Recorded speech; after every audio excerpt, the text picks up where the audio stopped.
uno de los momentos más gloriosos en la vida de Jesús fue cuando Él estuvo en el Getsemaní. Pienso yo que no fue en la cruz.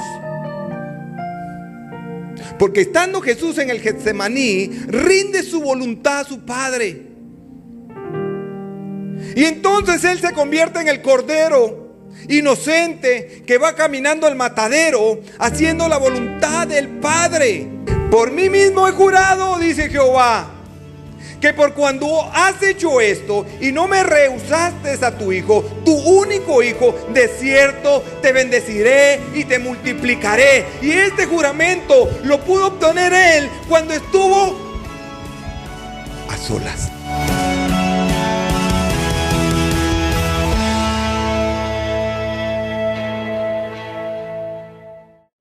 Y ya la barca estaba en medio del mar, azotada por las olas, porque el viento era contrario. Mas a la cuarta vigilia de la noche, Jesús vino a ellos andando sobre el mar, caminando sobre el mar, y los discípulos viéndole andar sobre el mar, se turbaron diciendo: ¡un fantasma! Y dieron voces de miedo. Pero enseguida Jesús les habló diciendo: ¡tened ánimo! ¡Soy yo! ¡No temáis! Entonces le respondió Pedro y le dijo: Señor, si eres tú, manda que yo vaya a ti sobre las aguas. Y él le dijo: ven. Y descendiendo Pedro de la barca, andaba sobre las aguas para ir a Jesús. Pero al ver el fuerte viento tuvo miedo. Y comenzando a hundirse, dio voces diciendo: Señor, sálvame. Al momento Jesús extendió la mano, asió de él y le dijo: hombre de poca fe, ¿por qué dudaste? Y cuando ellos subieron en la barca, se calmó el viento. Entonces los que estaban en la barca vinieron y le adoraron diciendo: verdaderamente eres el Hijo de Dios. Dele un fuerte aplauso al Señor. Repetimos dos palabras que yo le dije que repitiéramos. Para el aniversario de la iglesia que fue en enero, invitamos a unos pastores. Y en esa ocasión, uno de mis hijos le pregunta a uno de los pastores, porque después de que había terminado la reunión, subimos a tomar un coffee break. Y le dice el pastor a mi hijo: yo soy amigo de tu papá. Y somos amigos en batalla también. Entonces mi hijo abrió su corazón a él y le dice: pastor, yo siento que mi papá está siempre solo. No tiene amigos. Yo no sé qué respuesta esperaba mi hijo recibir, pero la respuesta muy sabia y precisa del pastor le dijo: mira, es necesario que ellos estén solos. Trata de cuidar, de proteger esos momentos cuando ellos están solos. Cuando a mí me contó mi hijo la pregunta que le había hecho, yo me puse a pensar, y recordando esas palabras fue que nació este tema. Estar solos, respetar eso. Las grandes batallas y la dirección que el Espíritu Santo nos ha dado como iglesia ha sido cuando hemos tenido un tiempo a solas con Él. La dirección y las mayores decisiones que he tomado han sido cuando yo he decidido estar a solas con Él. Y cuando he salido de esos momentos a solas con Él, he podido llevar la palabra a la iglesia y he podido tener la respuesta que tanto necesitaba en el momento oportuno. ¿Cuándo? Cuando estaba a solas con Él. Ahí estaba Jesús con una multitud impresionante, 5,000 personas, y a todas las alimenta. Muchos teólogos dicen que eran más, como 20,000, pero no importa la cantidad. A lo que voy es de que Él alimentó impresionantemente a 5,000. Y de pronto los discípulos se van porque Él los manda y les dice: vayan a la otra orilla. Y Jesús se queda despidiendo a las multitudes. ¿Cómo es eso? Que Jesús, después de despedir a las multitudes, sin que nadie lo cuidara, sin que nadie lo protegiera, sin que nadie estuviera con Él, pero era necesario que Él estuviera solo.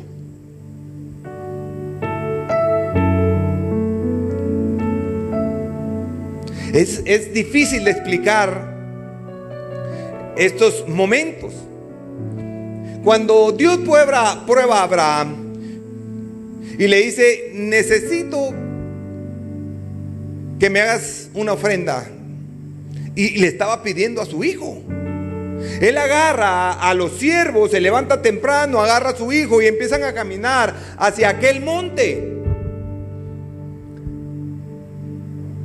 Por supuesto, Dios no iba a permitir que sacrificara a su hijo. Pero es algo impresionante lo que hace Abraham, y le dice a sus siervos: quédense aquí, abajo. Y él empieza a subir con su hijo. Siempre me he preguntado qué pudo haber pasado por la cabeza de Abraham al saber que él tenía que sacrificar a su hijo. Su hijo había nacido viendo cómo su papá presentaba sacrificios. Y cuando van caminando hacia el lugar donde iban a presentar el sacrificio, su hijo le pudo haber preguntado: papá, llevamos la leña, llevamos el cuchillo para el sacrificio, llevamos los fósforos para encender, pero no llevamos el sacrificio. Inocentemente, él no concebía en su pequeña inocencia que él iba a ser sacrificado. Pero cuando llegan a ese lugar, listos, preparados para hacer el sacrificio, es importante reconocer que él tuvo que ir solo a ese lugar. Y estando solo, él en el lugar para sacrificar a su hijo, le hace un juramento. Dios le hace un juramento cuando él estaba a solas. Y le dice: por mí mismo he jurado, dice Jehová, que por cuando has hecho esto y no me rehusaste a tu hijo, tu único hijo, de cierto te bendeciré y te multiplicaré. Y este juramento lo pudo obtener él cuando estuvo a solas. A solas con él. A solas Dios le habló. Pero no siempre el pueblo entiende esto, porque también estaba Moisés un día y él decide subir por 40 días al monte Sinaí. Y en ese monte Dios le habla a Moisés. Pero ¿qué pasaba abajo cuando estaba toda la gente esperando a Moisés? Moisés nos abandonó, ya no vino, escapó, nos dejó solos. Y empezaron a hacer un becerro y empiezan a adorar a un becerro, a una imagen.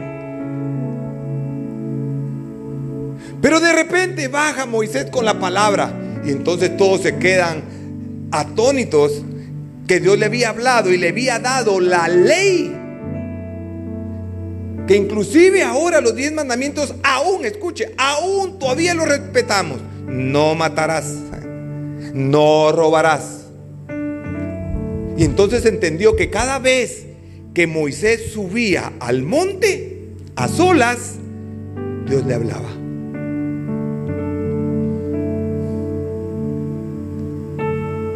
Se iba caminando al monte y la gente sabía que Dios le iba a hablar y que iba a traer una palabra para el pueblo. El Señor ya no quería, que aborrecía ese pueblo, pero se arrepintieron, lo buscaron de todo corazón y Dios volvió su corazón nuevamente a ellos. El apóstol Pedro viene de predicar en Jope y tiene un gran movimiento del Espíritu Santo, Y un día el Señor le habla y él estaba en ayuno y le da una visión, y entonces bajan pedazos de carne que en ese momento no podían comer. Y entonces él le dice: yo no puedo participar de eso, eso no lo puedo comer, dice él. Entonces él oye una voz y le dice: Pedro, ¿cómo es posible que lo que yo llamo santo, tú le llamas impuro? En una visión, y él no entendía. Y desde ahí en adelante, él empieza a predicar y entiende que nosotros somos las personas gentiles, porque en aquel entonces pensaban que solo los judíos se podían reunir para predicar y haber un movimiento del Espíritu Santo. Y en ese momento, él le da la revelación de saber que tenía que llevar el evangelio a los gentiles también. ¿Y los gentiles quiénes son? Éramos tú y yo un día. Ahí estaba en la casa de Cornelio, y en esa casa empieza a haber un movimiento del Espíritu. Pero ¿en qué momento fue que Pedro recibió esa revelación? Él estaba solo. ¿Cuántos de nosotros hemos dejado ese lugar siempre? Donde nos reuníamos y orábamos. Donde algún día dijiste: este lugar va a ser especialmente para cuando yo venga a orar y tenga una plática con Él. Las grandes victorias de este ministerio han venido solamente y únicamente cuando hemos estado a solas con Él. Por eso recalco la pregunta: ¿te has olvidado de aquel lugar donde tú antes ibas a orar? Jacob había engañado a su hermano por robarle la primogenitura. Era tan importante la primogenitura que el hermano se enoja y él sale huyendo a la tierra de Aram. Y allí Dios lo prospera. Ahí Dios le da la riqueza. Y 20 años después decide regresar a su casa.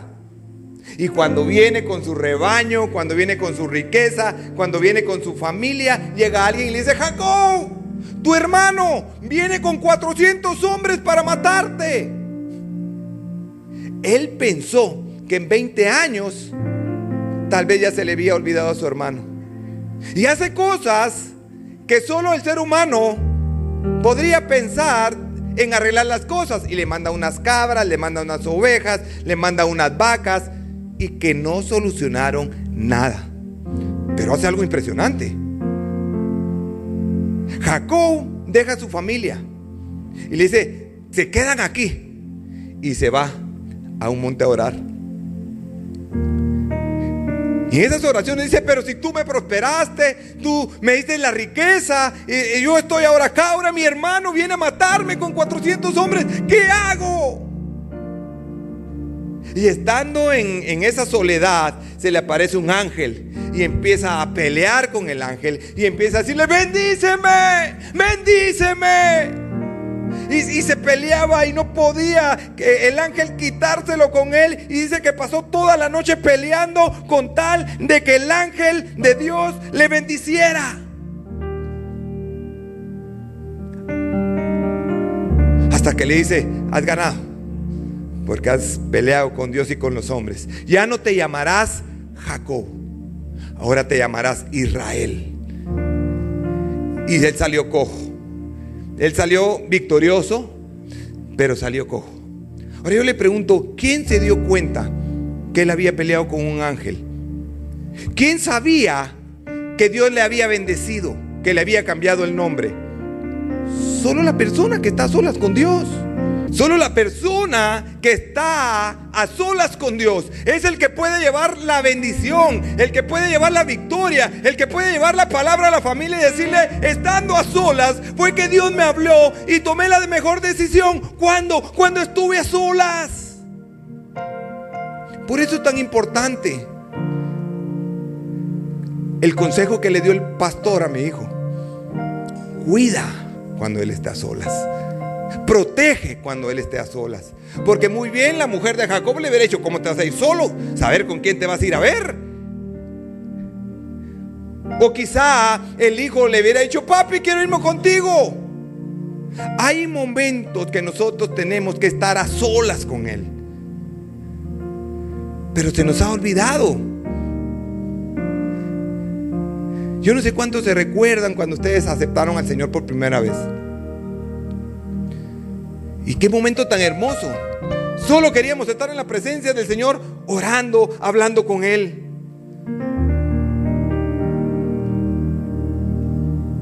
Y es tan importante. Él está esperando que nosotros estemos a solas con Él. Tal vez uno de los momentos más gloriosos en la vida de Jesús fue cuando Él estuvo en el Getsemaní.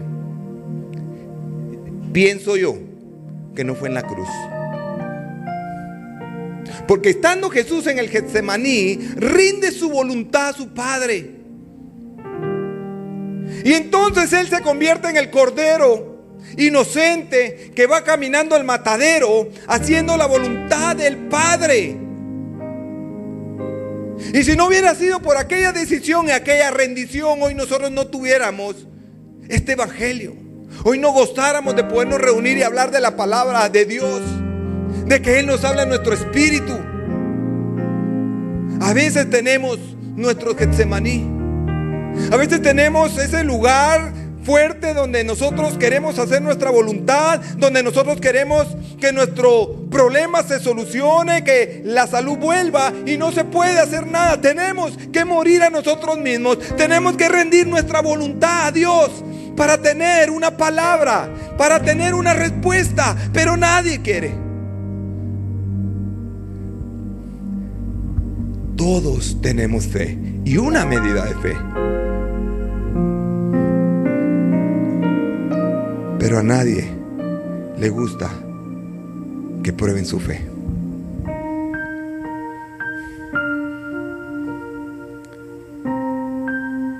Si no hay procesos, no hay testimonios. Y a veces es difícil el aceptar una situación, un divorcio, una separación, la pérdida de un ser amado. No lo aceptamos, pero la vida sigue. Yo recuerdo que cuando mi mamá murió a los 40 años, yo me enojé con Dios. Yo tenía 17 años. Y yo le decía: ¿por qué? Si mi mamá servía, si mi mamá cantaba, te adoraba. Y yo no entendía el por qué. Al tiempo pasó. Hoy tengo la esperanza cuando dice: a los cielos pongo por testigos, escojan ustedes el bien y el mal. Hoy yo sé que ella está de testigo.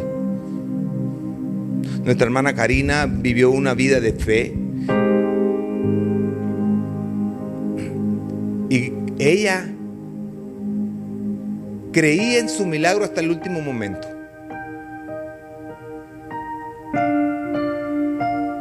Y cuando fui al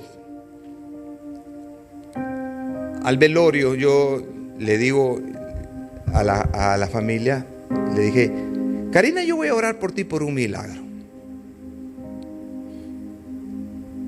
Pero si Dios no hace el milagro, tú estás preparada, si es la voluntad de llevarte. Eso es algo duro. Ella me dijo: sí estoy preparada, pero yo espero mi milagro. Nadie se quiere morir, más si no tiene hijos pequeños. O si tenés hijos grandes, pero están pasando una situación difícil, uno no puede morir porque el hijo está pasando una crisis o una situación difícil. Uno como padre nunca deja de ser padre. Dejas de ser hijo, sí, pero dejas de ser padre nunca. Tu hijo puede tener 49 años y sigue siendo el consentido. Y siempre estás viendo: mira, no te hace falta nada. Como la obra que hicimos para el Día de la Madre, ¿verdad? Ahí la abuelita sacó todo lo que tenía para dárselo. Elías, después de hacer descender fuego del cielo, empiezan Jezabel a amenazarlas de muerte. Y él sale con temor y se va a meter a una cueva. Y después de que todos estaban adorando a Dios, él se va con miedo y se va a meter a una cueva. Y en ese lugar secreto Dios le habla y le dice: ¿cómo es que te vienes a meter a una cueva si todavía hay 7,000 que no han doblado sus rodillas? Él regresa a predicarle a esos 7,000. Y todavía le da palabra, le dice: vas a ungir al rey de Israel, vas a ungir al rey de Siria y vas a ungir al nuevo profeta que va a estar en lugar tuyo. Entonces, cuando tú estás en el lugar secreto, salís con una misión. Cuando estás en el lugar secreto, no salís solo así, salís con la palabra que Dios te ha dado, con la respuesta que necesitas,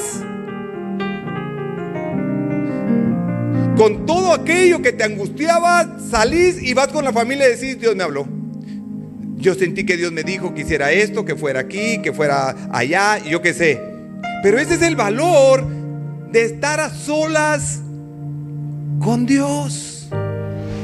Cuando tú oras, tú le hablas a Él, pero cuando tú lees la palabra, Él te está hablando a ti. Es importante orar. El poder que hay en la oración.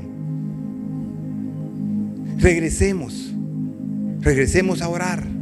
Hazle un lugar, no sé, tal vez en tu oficina, en tu trabajo, en el carro, agarras unos minutos, vas manejando y te desconectas y ahí vas orando y hablándole al Señor. En esos lugares secretos, en esos lugares donde estás a solas con Dios, Dios empieza a hablarte.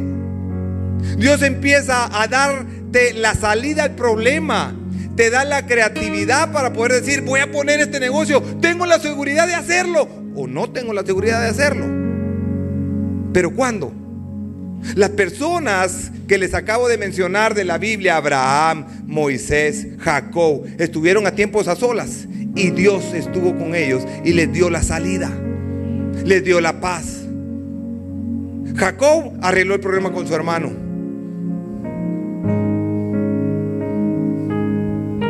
Elías siguió predicando. Abraham, todos. Abraham fue llamado padre de la fe. Pero si nosotros los tuviéramos enfrente, les dirían: pero ¿cómo fue? Escuche, hoy conocemos a Abraham como padre de la fe, pero en ese momento quizá decían: este viejito está loco. ¿Cómo va a ser padre de multitudes? ¿Cómo va a ser padre de fe? Si en ese momento no se miraba nada. ¿Qué se miraba? Nada se miraba. Jacob recibió la bendición del ángel y más bien salió lesionado y no se miraba nada. Pero todos salieron con una palabra. Que ahora leemos la Biblia y decimos: Abraham fue padre, miren hasta dónde llega. Israel, ahora ya no se llamará Israel, ahora es una gran nación. A través del tiempo nos damos cuenta que la palabra se cumplió. ¿Cuándo la obtuvo él? Cuando estaba sola, sin nada se miraba. Hoy estás orando y no miras nada. Tranquilo, tienes que tener fe. Estás en tu Getsemaní, rindiendo tu voluntad. No es con fuerza. No es con fuerza. No es con espada. No son las armas que conocemos. Solo hay una más poderosa. Es el Espíritu Santo de Dios quien está con nosotros y nos da el valor para seguir, empujar, jalar y tener el éxito. ¿Por qué no hacemos una promesa como lo hizo ese joven? Y él recibió la visión y Jesús estaba esperándolo ahí. Y él se asustó. Le dijo: aquí te he estado esperando.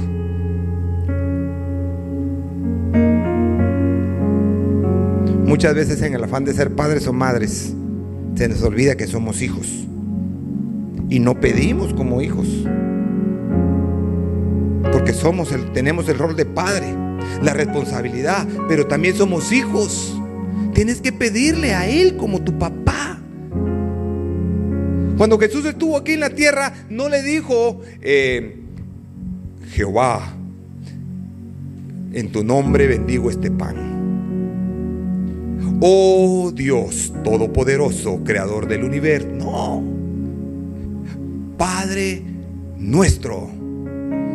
Cuando oren, oren Padre nuestro.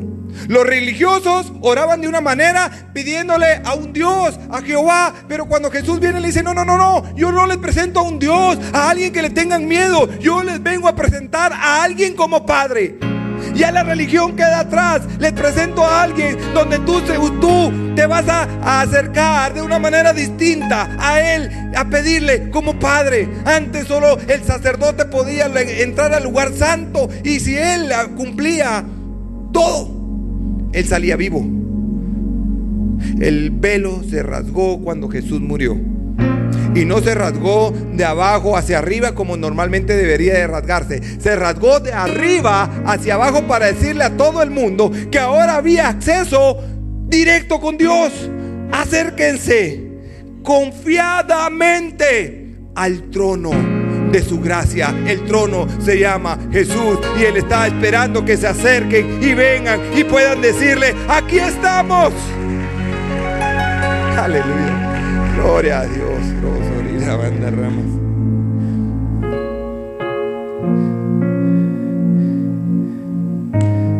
Estamos viviendo tiempos difíciles,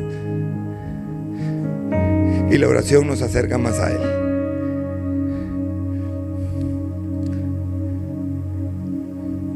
Si hay un niño en una heladería y me dice: disculpe, me invita a un helado,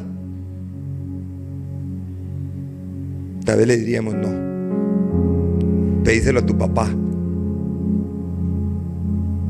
Podría ser. O no tengo, por no quererlo hacer, porque no lo conoces, porque no le tenés amor. Pero si se acerca tu hijo y te dice: papi, cómprame un helado, le compraste una banana split. ¿Por qué? ¿Por qué? Porque si tienes una relación con Él, padre e hijo. Si tú eres hijo, tú te vas a poder acercar con Él y le vas a poder pedir, y Él te va a decir: dale, ahí está. Pero cuando no se forma, no se hace una relación, Él te va a decir: no te conozco, disculpa, lo que me estás pidiendo no tengo ahorita. Siempre me presentaron en la iglesia Padre e Hijo, y el Espíritu Santo se quedaba en un cajón hasta abajo. Pero cuando conocí al Espíritu Santo como amigo, Jesús dijo, y entendí esas palabras: yo me voy a ir, pero les voy a dejar a alguien. ¡No! Ahora, ¿quién podrá defenderme? No conocían al Espíritu Santo. Ellos conocían a Jesús. Entonces se van a esperarlo, y le dice: espérenlo. Y se van. Es lo que conocemos el Pentecostés. Y el Espíritu Santo cae y empodera a Pedro. Y la primera predicación que hace Pedro se convierte en 3,000. ¿Por qué? Porque ahora predican 3,000 y se convierte en uno. Porque fue lleno del Espíritu Santo. Mi mayor deseo es que seamos llenos del Espíritu Santo. Y con esa llenura vas a poder cambiar, transformar tu casa, tu trabajo, tu negocio. ¿Por qué? Porque ya no vivo yo. Ya no vivo yo. Cristo vive ahora en mí. Las cosas viejas pasaron. El mal carácter pasó. Lo malo que era pasó. Ahora hay alguien que vive en mí. Y la gente lo va a poder percibir y decir: usted tiene algo raro. Y usted va a decir: sí, tengo algo raro. Desde que conocí a Cristo, lo hice mi Salvador, y me tomé de la mano del Espíritu Santo como mi mejor amigo, las cosas cambiaron. La perspectiva de vida es diferente. El mismo problema, sí. Entraste con el mismo problema y saliste con el mismo problema, sí. Pero entraste pensando de ese problema fatalismo y negativismo, pero saliste de este lugar con la esperanza, con la fe, sabiendo que ahora tengo la convicción que las cosas que no estoy viviendo con ayuda de Dios van a ser posibles y nos va a llevar de un nivel a otro, sabiendo que de A a B va a ser más fácil llegar. Con ayuda de Dios va a ser más fácil obtener aquello que nunca lograste hacerlo por tus fuerzas. Pero ahora el Señor te está dando un espíritu de conquista, un espíritu de éxito, porque dice: no nos ha dado un espíritu de cobardía, sino que de dominio propio. Ahora domino mi temor. Ahora domino mi temor. Ahora domino mi angustia. Ahora domino mi estrés. ¿Por qué? Porque deposité en Él